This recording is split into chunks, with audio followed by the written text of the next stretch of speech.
আমার স্ত্রীর একটা অ্যাকাউন্ট আছে, সেখানে 613 টাকা আছে। আমার নিজের দুইটা অ্যাকাউন্ট আছে। দুটার মধ্যে একটা আমার ব্যক্তিগত অ্যাকাউন্ট, সেটা হচ্ছে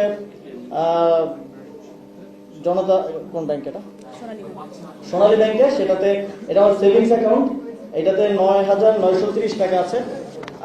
আর আরেকটা হচ্ছে আমার স্যালারি অ্যাকাউন্ট, যেটা আমার গভর্নমেন্টে থাকা অবস্থায় স্যালারি সহ গভর্নমেন্টের আরও যেই টিএডিএ সহ যেই লেনদেন, সেটা এই অ্যাকাউন্টের মাধ্যমেই হতো। এই অ্যাকাউন্টে আমি একটু ডিটেলস বলে রাখি, আমি 16 মাস দায়িত্বে ছিলাম। 16 মাসের স্যালারি 1,65,000 করে গড়ে স্যালারি এবং ভাতা সহ এর আশেপাশে কম বেশি করেছিল। এবং আমি 5টি বিদেশ সফরে গিয়েছিলাম। বিদেশ সফরের যে টিএডিএ বিল সরকারের পক্ষ থেকে দেয়, আপনারা জানেন, সেটাও এই অ্যাকাউন্টে এসেছে। সেটা গড়ে 4-5 লাখ 6-7 লাখ টাকা করে হবে 5টি বিদেশ সফরের। এর বাইরেও দেশের সরকার থেকে আরো বিভিন্ন খাতে বিভিন্ন যে ভাতা, সব মিলিয়ে এই অ্যাকাউন্টে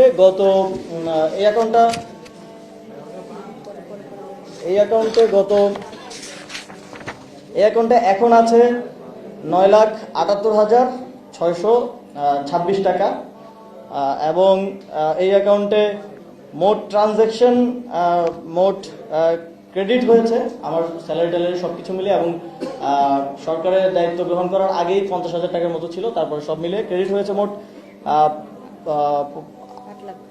85,81,000 টাকা। আর ডেবিট হয়েছে 76,03,000 টাকা। এখন আছে 9,78,000 টাকা।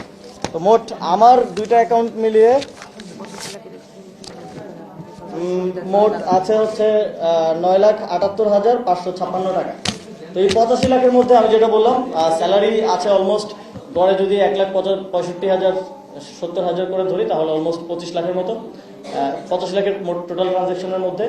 আর 5টা বিদেশ সফরের প্রায় 35 থেকে 40 লাখ টাকার মতো হবে। আপনারা ডিটেইলসে যখন সফট কপি আমরা দেবো সেখানে দেখতে পাবেন।